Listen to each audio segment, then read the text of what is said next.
Welcome, everyone, to a special video about reconnecting to the real. I'm here with two good friends of mine, Guy Sengstock and Kyle Koch. We're going to be talking about a retreat we are offering, but we also are going to be talking about the broader context, the philosophical and spiritual, psychological context about uh, reconnecting to the real. What do we mean by that? And how is that relating to uh, what we're going to be offering at the retreat, what each one of us brings, what you can look forward to. Um, and so we're trying to connect big picture to small picture here today in a way that we hope will be relevant. So I'm going to first ask Guy to just briefly, many of you are familiar with Guy, to briefly reintroduce himself, say just a little bit about who he is and where he's coming from. I think maybe Guy, although Kyle too, but Guy and Kyle both have way more experience than I do at running a retreat. I've only done a couple. I know they've done more than that, but let's take it away, Guy. Yeah. Thanks, John.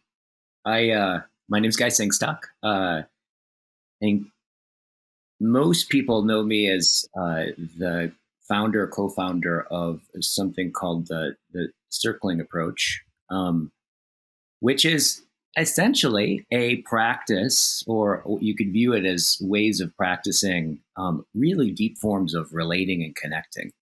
And that happened for me in the late 1990s.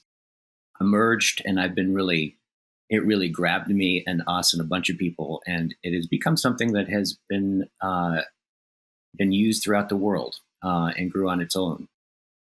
And through all of that, really got me into philosophy and meditation, and all kinds of things opened up in and through that practice, in which at one point John and I met, and we connected really deeply. And out of that synergy came a lot of things. This is one of them. And so I am just super excited to bring various circling modalities and practices and things like that to the retreat, to really explore that dimension of things. And I'm sure we're going to get more into that as the video goes on. Thank you, Guy. Kyle, could you introduce yourself and perhaps also lay out the logistics for the retreat? Yeah. So my name is Kyle, and I've been facilitating transformative experiences in nature centered around movement and play, really just embodiment and participating in the natural world and what it means to be a human doing that. And I've been doing that with Evolve Move Play for over 10 years now. And really, John came in through his relationship with Rafe and gave us just like a really beautiful framework around some of the things we were already doing, but not fully aware of, and helping us develop this ecology of practice and bringing these Socratic dialogical practices in to help create transference of these skills. And then also lots of Guy's students have been coming in and giving us the foundational skill set for relating through more verbal. Like, we do a lot of physical relating, body to body, and he helped bring in that more like deep listening and verbal exploration. And I might be doing this a lot because they're situated on either side of me in my current world right now. And it's really exciting. These two have been like really big inspirators and mentors in my life and in the work that I do. So I'm really excited for all of this to swirl and blend together into, something that's maybe never happened before in that convergence. And that convergence will be happening next month. So March 17th through the 22nd, just outside of Asheville, North Carolina, in this beautiful eco retreat center, Mount Mitchell Eco Retreat Center, and nestled in the Appalachian Mountains. And we'll be really embedded in this experience together for those 5 days, kind of 5 full days, with a arrival and a leaving day.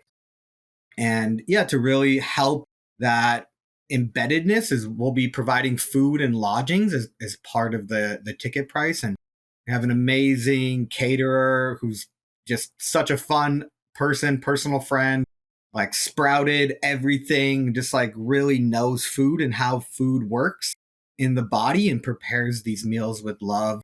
And then getting to explore this kind of mountain side right on the verge of the spring equinox.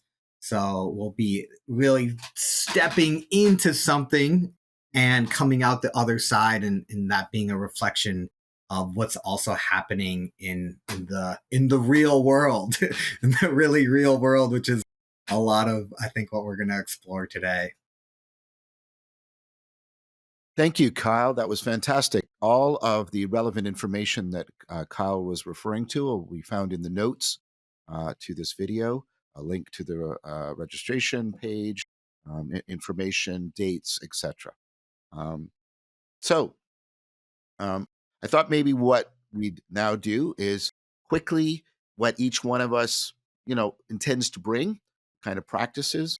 We're going to slowly, zoom out, and we can talk a little bit about how they all fit together, and then we'll move more into what are we talking about when we're talking about reconnecting and real. I'll start, and I'll speak on behalf of myself and also my beloved, beautiful partner, Sarah, who's also coming. She's going to be one of the teachers as well. Sarah is a certified yoga instructor, and she does Shivananda, which is not just exercise. It is a mixture of pranayama, breathing practices, chanting, and yoga. And she's going to be doing all of that with us.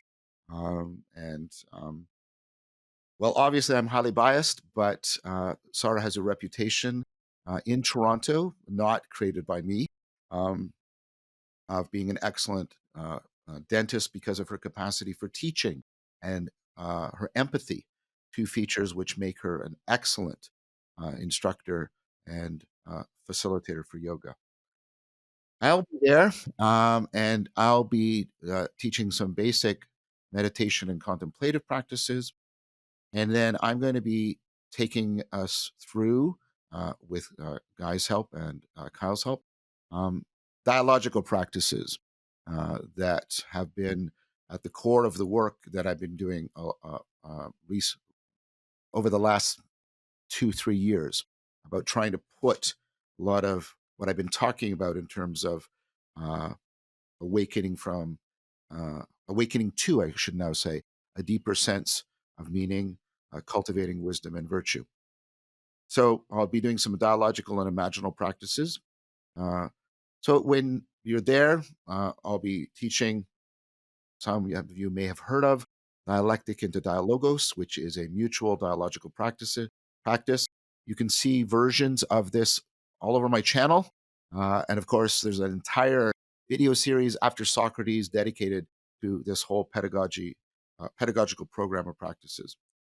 There's a new practice, and we literally ran the first workshop last weekend, very well attended and extremely well received, called the Socratic Search Space. And the Socratic Search Space is designed to complement dialectic into dialogos. Dialectic into dialogos takes you up. In the ancient language, this is apophatic. It takes you from speech into a profound silence, a reverential realization in silence of the depth of a virtue and the depth of reality through the eyes of that virtue. Some of you know about this.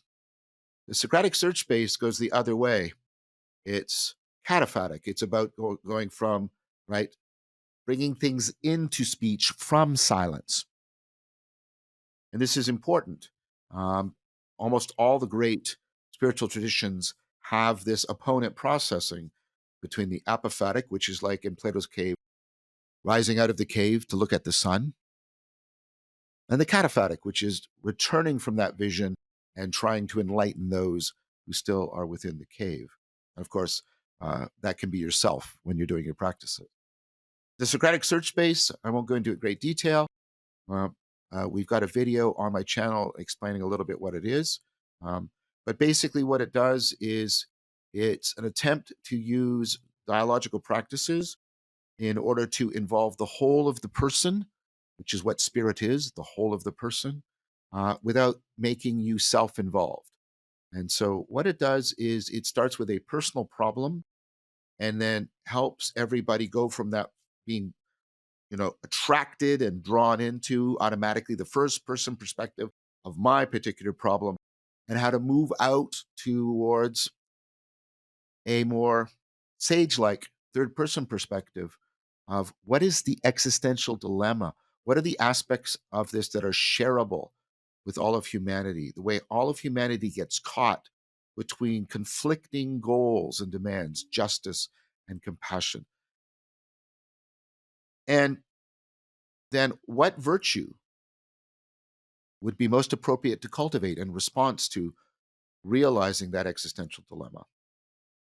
And then you do a little dialectic into dialogos about that virtue, and then everybody journals about how they would take that. So what you've done is you've separated out, you've separated the personal and the existential. The personal you have to solve. If anybody offers to solve a personal problem for you, they're evil, right? Because they're robbing you of your personhood, right? That's your personal problem. But there's an existential dimension. This is what we all share, and we can help you not solve that because they're not solvable. We can help you appropriately confront it and meet its demands and challenges by bringing with virtuosity the correct virtue to bear. And then you can take that back into your life. So I'll be doing that. We'll probably do some philosophical fellowship as well. There's an imaginal practice that we've been doing called the Socratic imaginal self-reflection practice. I'm also going to teach. And so a lot. And this is the thing. We're going to be together, and we're going to be living together and eating together. We're going to be doing all that primate bonding stuff that goes deep, deep, deep into our evolutionary heritage. And we're going to be out in the wilderness, deep, deep Darwinian, deep time. And therefore, we are diving deep into the well springs of our very humanity and bringing powerfully practiced and developed practices and rituals, tap into that wellspring to afford profound transformation. So that's what I'm going to be bringing. I'm not going to ask Guy what he's going to be bringing. Yeah, totally. So, speaking as a primate, thanks for presencing that, John, in my deep Darwinian time. I love that. I'd say that the thing that the circling approach really tunes into, right, is this very mysterious. On one level, it's the most familiar thing in the world to us. It's all on one level, it's all we've ever known, and on another level, it's incredibly mysterious, which is this this capacity for genuine human relationship and contact and intimacy. In some sense, I've been tuning into some of the most recent statistics about loneliness and about friendships, and we are actually like at a state where like it's unprecedented, right? I think it's reported that I think 50% of people report having no close friends that know them. There's I think there's lots to do with screen time, all that stuff. And in many ways, I actually, when I look at that, I don't exactly know exactly what I'm looking at. Right? It's such a intense period in terms of connection and disconnection and loneliness. So a lot of the way that we practice circling is, and what we'll be doing in the courses, is really exploring from the most basic, the most basic point of making contact with each other, and practicing ways of communicating, ways of listening, ways of being attentive and present that foster things like intimacy, foster things like genuine listening, as what Buber would call an I-thou encounter versus an I-it encounter. So all the things that we'll be doing will be, practices where we'll be engaging with each other. There'll be, maybe you'll just have a sentence stem to complete with the other person, and the other person completes that sentence stem back. And then we explore what it is to be together and what this togetherness is, right? And we'll be doing that, in pairs, in groups of people, in smaller groups. There'll be points where we'll bring our attention to one person and then the whole group, and really draw out this, on one level, the very source of ourself, relation, and dive deeper into the mystery to it, and have that connection reveal itself more and more and more and more, so we can bring it back into our lives. So that's the part I'm the most experienced in, and we'll be drawing out. Thanks, Guy. So, Kyle, what will you be bringing? Yeah, so I'm bringing so much of both of what you are bringing and coming into relationship with nature, which is this interesting thing because I don't think there's not nature, right? And what I mean by that is like, this house that I'm in is built from nature, right? Like the books behind John like are all from the natural world. So it's like everything is kind of natural, and there's like mediated and modified nature, and then there's like unmediated and unmodified nature, and there's our ability to connect and belong to that. Essentially for me, like I was talking about, like that relationship to others, I really believe like that first thing is the world, that we were welcomed into a world that's full of life and full of resources. And I've undergone the practices of what we call the core routines of nature connection. And these are routines that we reliably find in place-based cultures all over the world, right? That tracking animals, and right, John starts after Socrates, like tracking animals is exapted up, and now we're tracking these things, and sitting around a fire, which I got to do with Guy, and those relational practices like emerge out of that space, and coming together, and just being in nature and sitting, right, sit spot, right, is something like Socrates was known to do for days and hours, and that by it's kind of like starting there. Like we are a human animal in relationship with the wider world, and kind of similar to what Guy said, we're disconnected from that, yet it's so innate. We all know that feeling of being in a wild, beautiful, forested space, or the expansiveness of the desert, or the sereneness of a ocean sunset. We all get that. And there are routines that reliably foster connection, right? There are practices that when we go through, we can reliably strengthen and deepen those. And one of my teachers calls it, every time we connect with something, we form a thread, and those threads turn to ropes and turn to cords. And I'm about the practices that we'll be engaging with is taking a lot of these tools, these ways of relating to ourselves and to each other, but also doing that in an environment. And what are those core routines of connection that have been with us since the very beginning? And like in our John and I did a talk where he really let us know, like fire, like wow, it's so important, right? Going out in nature, forest bathing, right? All these things of just simply being outside and being in a place, and what those bring up for us, and then bringing those back into relationship with each other, and and what is most ultimate. I'll be taking us through an exploration of, yeah, our body to the environment. That was fantastic. I'm really glad I get to go to this. So, just for those of you who have placed some trust in me, and for which I am grateful, and towards which I always exercise responsibility, I have a deep trust in both Guy and Kyle. They are deeply good people. And of course, I have profound trust in Sarah, my partner. Um, and so, Ananda would come to the Buddha. Ananda was the disciple that always got things slightly wrong, but the Buddha loved him. And Ananda said, I think half of the path is just being around good people. And the Buddha said, no, Ananda, you're wrong. That's all of the path. That's all of the way.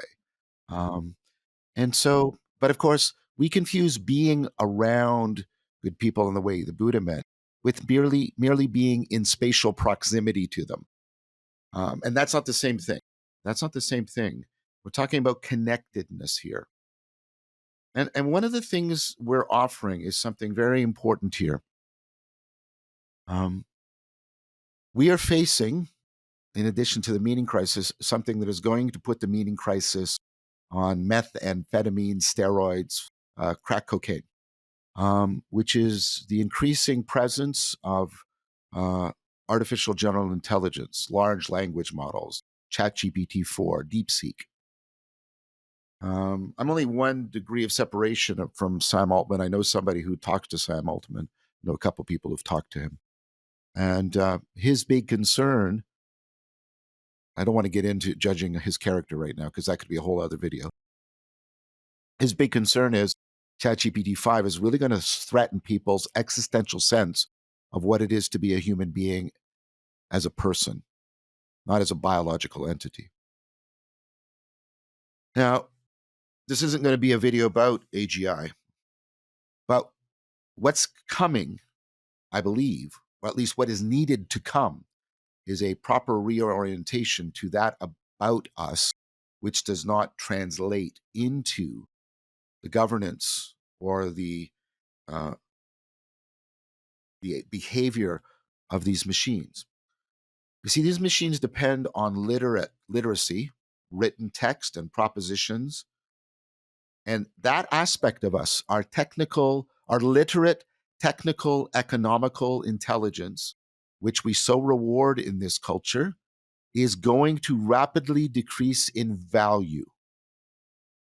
This is inevitable. Well, barring the collapse of civilization, which is the worst problem. Okay? So, the things that we have rewarded ourselves for and really mark ourselves, our status around, that's going away. That's what I think Altman is pointing to. But we have something else.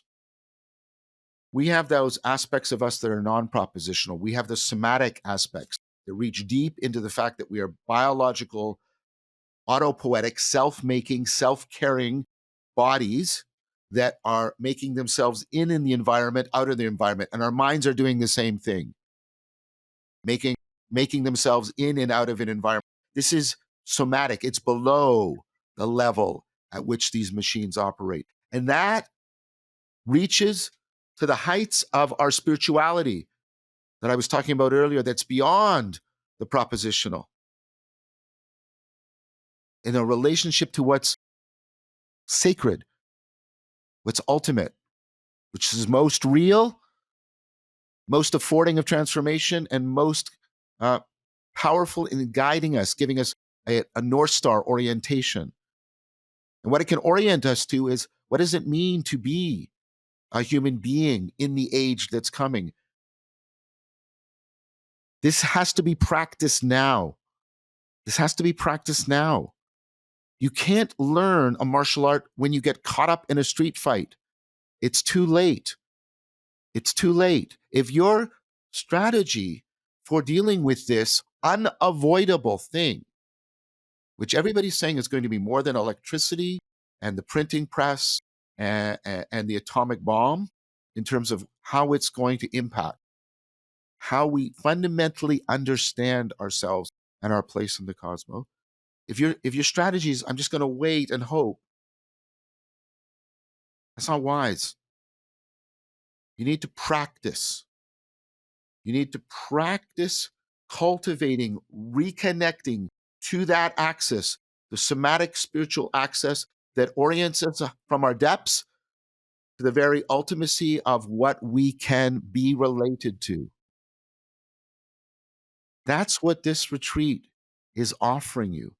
It's offering you something you can do now that will give you a deeper, more resilient sense of what who and what you are as a self, as a person, as a being that lives and moves and has their being within shared connected meaning in life. Amen. This is it, right? This is important. And we have all dedicated large amounts of our time and our talent and our social networks. Many people have helped each one of us developing a set of practices that weave together powerfully to give us this opportunity of really connecting to what is most real in us. So I want to really challenge you to think about how we are all going to need deeper reserves of humanity to confront what is coming. Now, the good news, I think, is we're recovering eros. We're recovering that body to ultimacy, the somatic spiritual axis. We're recovering what that means. It doesn't just mean wanting to have sex, because we're realizing that the sacred wants to come into those areas that we have excluded it from. It wants to come back into the body. It wants to come back into the natural world. It wants to come back into the non propositional. It wants to come back into the dialogical. We can pick up on that rising current and we can channel it into deeply recovering, re inhabiting, but also transforming our fundamental humanity so we can face the most fundamental challenge our humanity has ever faced. I'm talking too much. I'm going to pass it over to Guy and Kyle, however they want to. I just was really present. First of all, I just want to appreciate what you just literally presenced. I can feel that. I can feel that through the goosebumps I'm having.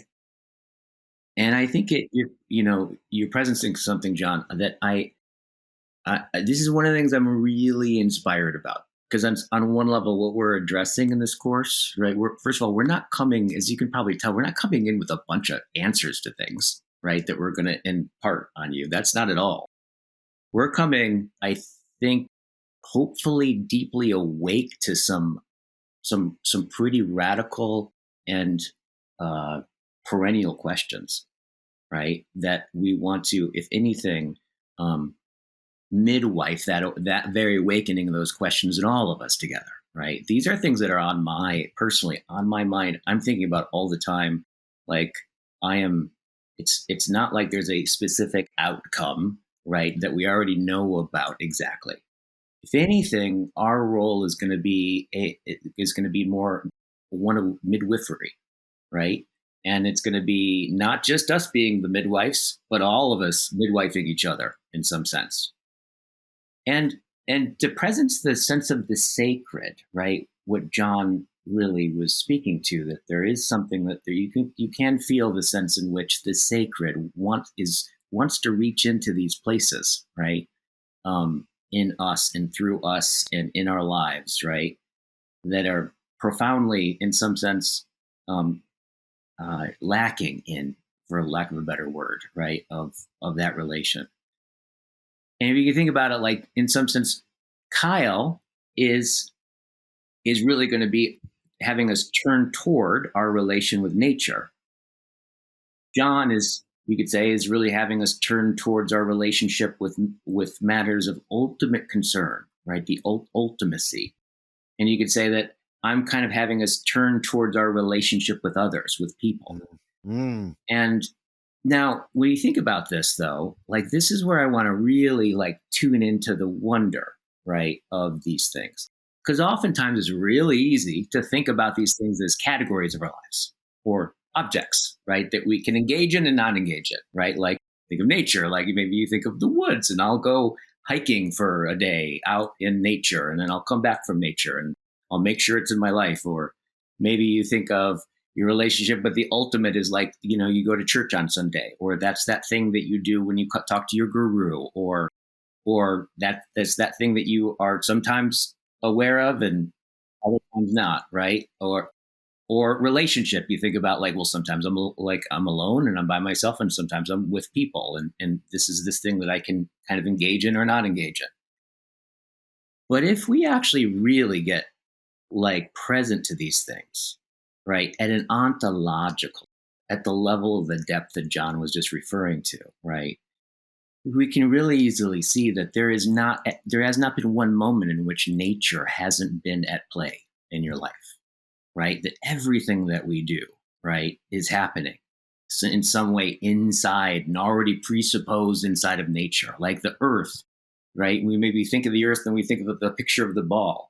But at a much primordial level, that's not our experience of the earth. The earth is the thing that's presupposed every single moment of our lives. And our relationship to nature and to the earth is something that we never leave home without, right? The same thing with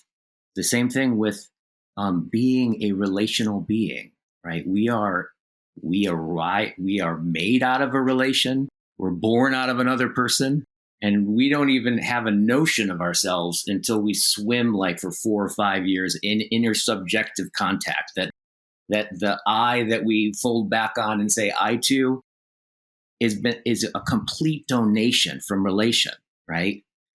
And so this very sense of ourselves is already saturated, oversaturated, and populated with so many people we can't even count, right? In a certain sense, right? It's something we never leave home without.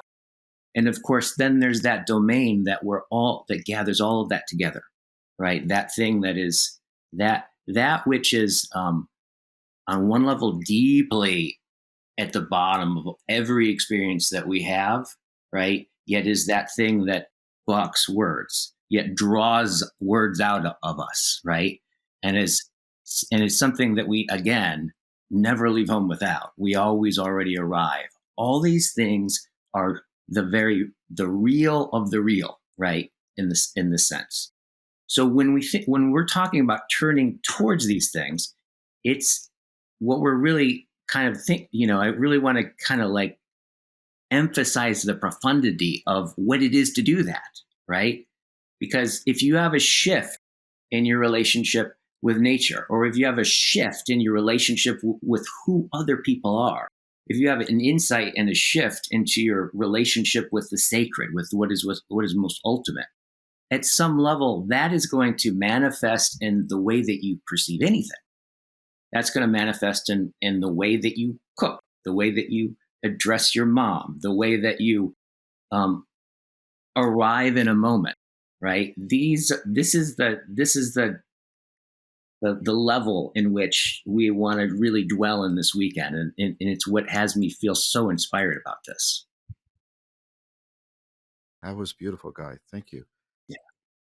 Yeah, there's Kyle, so how's much. all this landing for you? Oh my goodness. I'm just like, when you were talking, John, I felt the seriousness. I was like, oh, like I was coming in like, this is going to be a fun conversation. And then I was like, whew, I really felt the seriousness and the weight of what's happening, and what we're attempting to participate in by doing things differently, or to engage in a set of practices that maybe turn the tide, maybe not, but why not at least try? And I was really thinking of that relevance realization, and in how our attention, what we pay attention to, is what is real to us, right? If we, can't see it, we can't give our attention to it. And by giving our attention to it, we bring it to life, we imbue it to meaning, and we potentially even care for those things. Those things matter to us. And I think about that in my relationship with nature, is like, if we really can't see nature, if it's not real or relevant to us, and it doesn't have meaning, and then it doesn't matter. And then very quickly, forests go away and animals go away, and all these things that we see happening are going away. And I'm wondering, I'm now hearing about like, oh, we don't have friendships. And I'm wondering, like, are people becoming less real to us? Are people mattering less because we don't actually rely on people per se? We rely on like systems of that involve people, but we more rely on the system to get like the grocery store. Like I don't actually care who works at the grocery store, right? But I get food. So now these people aren't like relevant to me. They're not mattering to me. And then like in some sense, like feel like we're mattering to ourselves less. And yeah, I'm just really struck by our ability to orient and pay attention and what we pay attention to. And that's where I see all of our gifts come together. John has really paid attention, to these themes and studied them deeply and really extracting out them and participating in them and kind of getting a sense of that. And Guy has been really deeply paying attention to human relationships and all the pieces that are involved that and I've been doing that with the other parts of the non-human animate world and we're all doing that at all different levels, right? But I think this ability to like come together, like I've learned so much from John and what he's paid attention to, and that's inspired how I participate and how I pay attention. And I'm doing the circling program with Guy, and I'm noticing like how I'm now paying attention to my friends in a way that I can connect and they can matter more to me, and I can become a better me through them, and I can do that with nature, and I can do that with myself and all that encompasses. And I think that coming together, that distributed cognition, that shared field of all of you who decide to come and bring in the things that matter to you, the things that are relevant to you, and as we all participate in this together, I think that's like what I'm really excited to is like not necessarily that like any solutions will come up, but my hope is that our ability to ask better questions will arrive out of that. And I think that's something like wisdom is like, and I'm sure John has more to say about this, but it's like a simple definition was like knowledge is like knowing how to solve the problem, and wisdom is knowing what problems to solve. And I'm kind of like want to go back even a level like, what questions do we even need to start asking? Right? What questions are even worth asking in order to go on the journey of maybe answering them? And so that's as I'm hearing both of you talk, I'm like, yeah, like what is the question to even explore and how might that like fundamentally change what we pay attention to and orient to and relate to and matter to? I want to pick up on that, Kyle. You're obviously making allusions to Socrates in the last little bit of what you were talking about. I'm not going to let that illusion go by. I can't help but like quote John, like let's like pull from John. I think it's not only about, you see, questions can be associated with curiosity, and curiosity is looking for something you want to have, and curiosity is important. Like, I wonder if there's food over there. But notice I used a word, and we confuse it with curiosity, which is wonder. And wonder is different. Wonder is in the being mode. Wonder is when you're not only raising questions, you are calling yourself and your world into question. And we've had the luxury of, not maybe doing that very much. I'm not sure that's a luxury or a curse, but Socrates famously said, wisdom begins in wonder. He means that, where your world and yourself are called into question. That's something profound. We don't have that luxury anymore. That's the point I'm making. Our world and who and what we are in it is being called deeply into question. We are going to be provoked to the deepest possible wondering of which human beings are capable. I foresee this; it's already happening. Let me give you one really interesting thing. I sort of predicted, by the way, that when the AGIs came out, theology would be the discipline of the future. This, but not our everyday theology, but how do we get this axis and its relationship to the ultimacy into a meaning that we can share with others, including our future selves, right? There is now a book just been released, doing quite well, Religion and Artificial Intelligence, and there's a whole anthology from Cambridge around it. People are getting that this is going to be really, really profound. You need to practice. This is what Socrates was trying to get the people of Athens to understand. You need to profoundly practice wondering, not because it does anything that's techno-economically useful. That's not what it does. What it does is help you realize your finite transcendence. You're an embodied, embedded being that nevertheless orients towards what is ultimate. Socrates is about recovering that, reliving it, re-inhabiting it. That's what we need now. We need that kind of profound wondering, and we need to practice it in a deep, deep way. You'll have to forgive me. I'm just getting over a bad bug, and so my throat is quite dry. But like, we have to give up.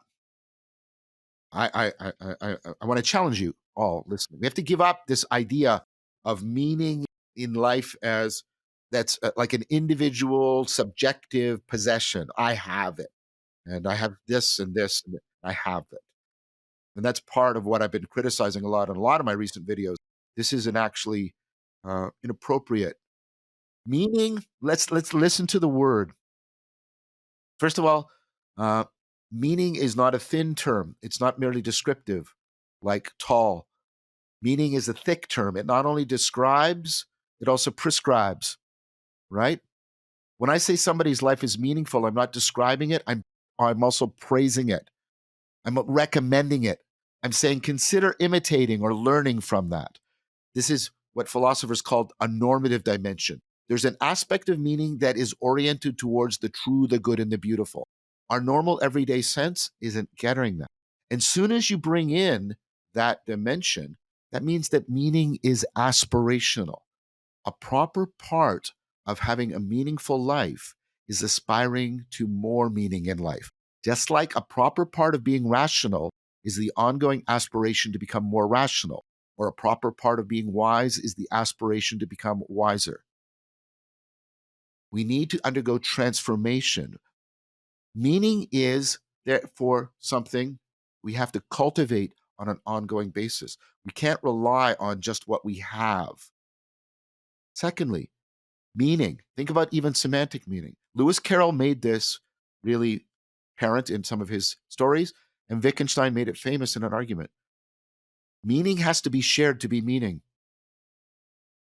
I can't use the word clock to mean the salinity at the bottom of the Atlantic Ocean in July. If I just I can't chew. We all have to literally make and constantly remake meaning together. Meaning is inherently distributed. Meaning is inherently distributed. It's not internal and individual. It is shareable. And we have lost the practice of making our meaning in life shareable with others and listening and being shared with from others. All of this points to the functionality of meaning in life. It's not about having a good feeling.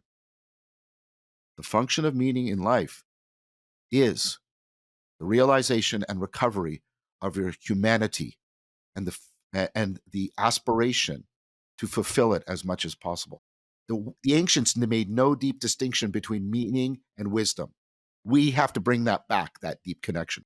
That's what this retreat will do. Yeah, I'm really appreciating that sense of wonder. And I was just learning, like we used to really be able to wonder deeply about the world, but the world is so known, right? And as AGI takes over, you used to like Google search something and then you maybe go through a bunch of articles to find your answer. But now you just type it into chat and you get one answer, right? And that might not even be the right answer. It just is the answer it decided for you. So like really just reflecting on how we used to wonder in the wide world. And now that wondering has been, consolidated to a propositional sentence. And I'm imagining Guy like has more to say about like what it's like to wonder into another person. Right. And we are like, oh, you're a professor, you're a father, like, oh, this is like these are categorically who you are. But I found through the circling practice, and like actually like I get to step back into that wonder. I'm like, who are you? Who am I? And who are we? And that is often creates this deep sense of connectedness in the not knowing who or what we are. Yeah, and there's this element about wonder, which has this. It's at one level, like wonder seems to reach out really beyond the horizon, and at the same time, it implies an intimacy, right? That's closer to ourselves than ourselves in some sense, right? So it's oftentimes, I remember one time I had this an example of this. I think I was I had moved out of my parents' house. I was late teens, and then I come back and I'm having dinner with my mom, visiting my mom, and my mom and I have this conversation, and all of a sudden she says something a certain way, and all of a sudden I realize she's a person, right? Like and this whole dimension opens up. Um, and I got this sense of like, I had this sense of, and that's the thing about wonder is it's wonder has this capacity to disclose what's been right in front of your face the whole time, but hidden in plain sight, right? It's that moment where, oh, wow, I was relating. I thought I was listening to you these last 10 years about your experience and relationship with me. And I thought I understood when you talked about your sadness with that. But then now I realize I didn't understand you at all, right? Mm.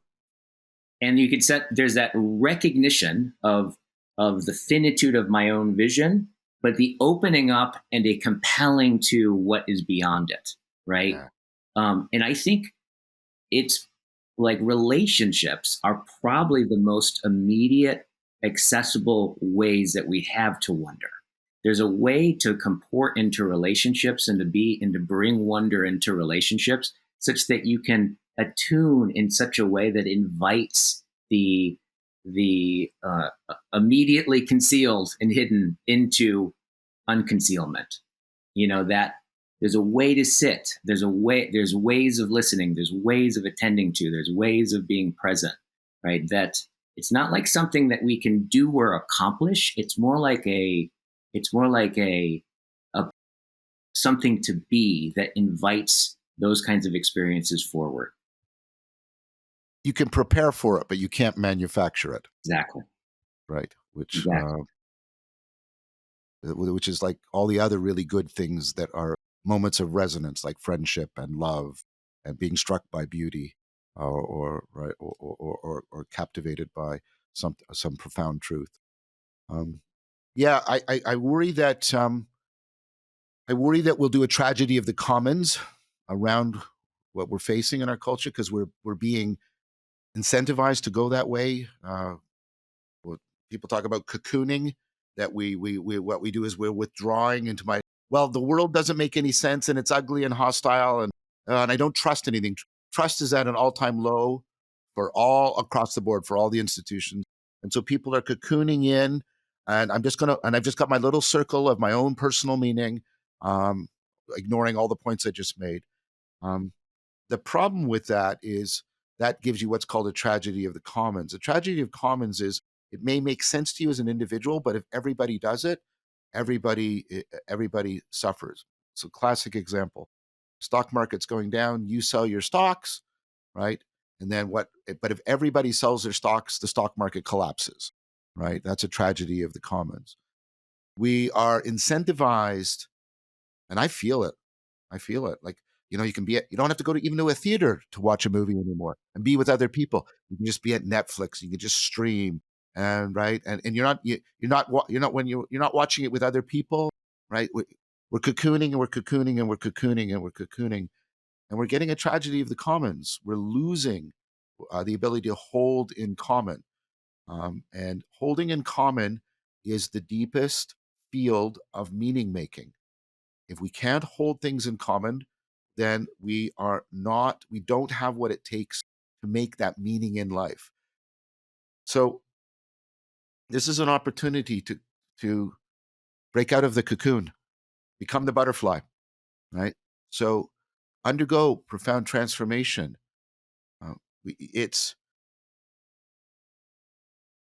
This is an opportunity to really, really wonder. I love what Guy and Kyle are talking about, our ability to wonder into ourselves, into each other, and into the world.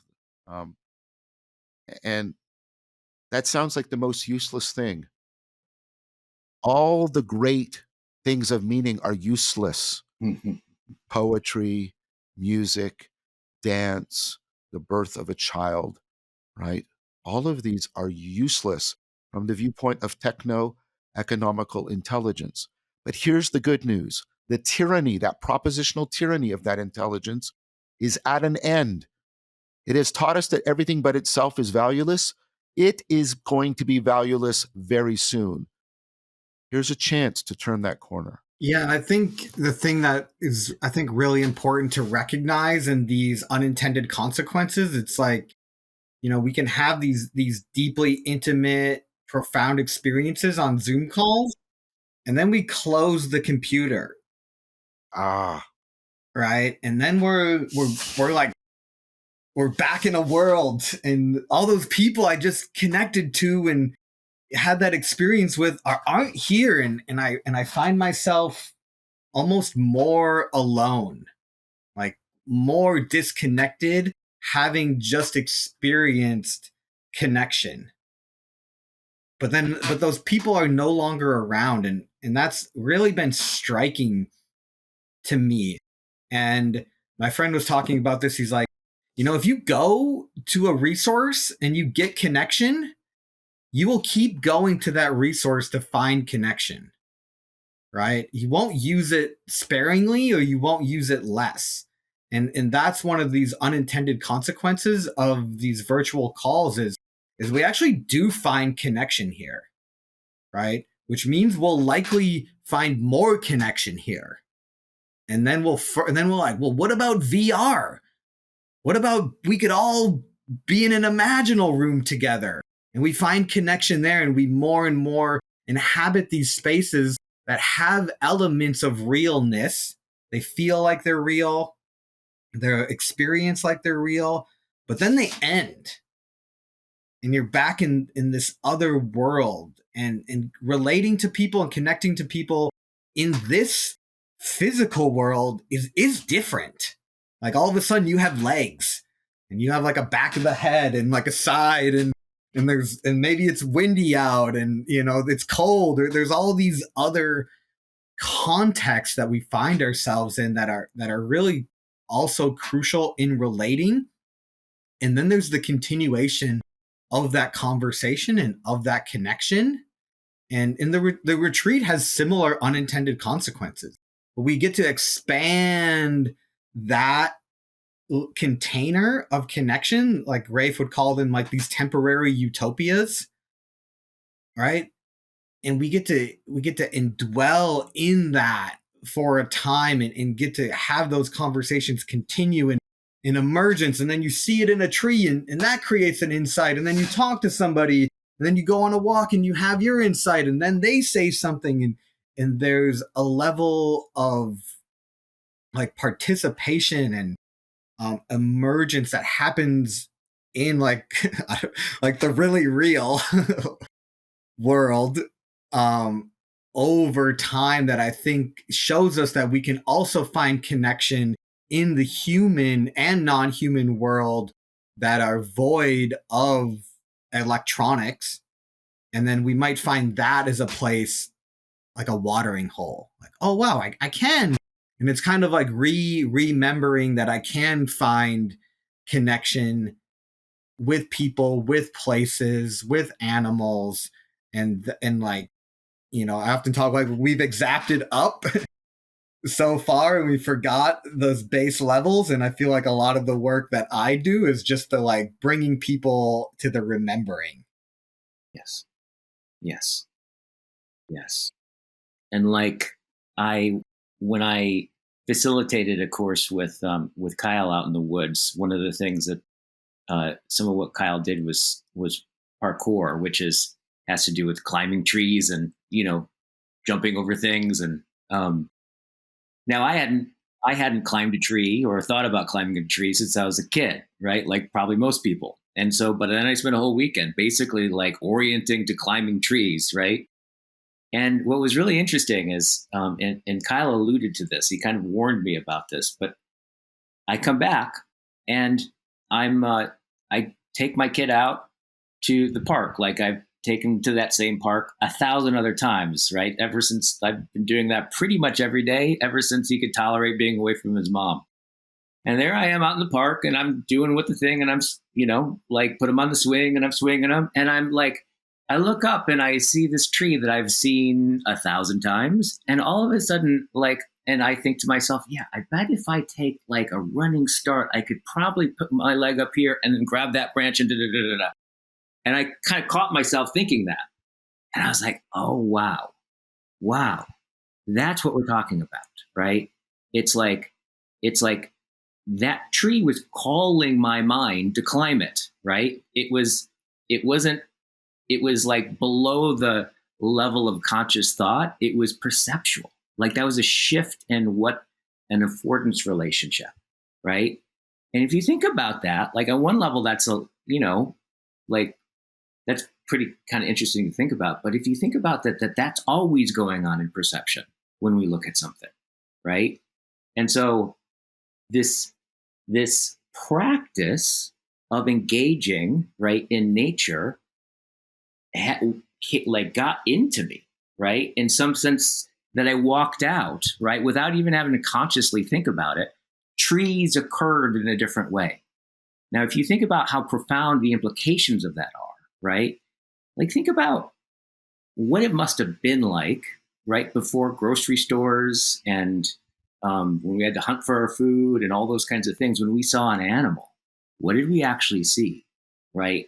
We saw something, we probably saw the possibility of food, of hunting, our relationship to that. Like the whole thing was this affordance relationship that went really, really deep. The same thing with fruit trees, right? Like but right now, in a certain sense, we go to like I eat and I get, if I can even have it delivered, right? Packaged meat to my right, and I open it up, right? And therefore I don't have that call, right, into nature.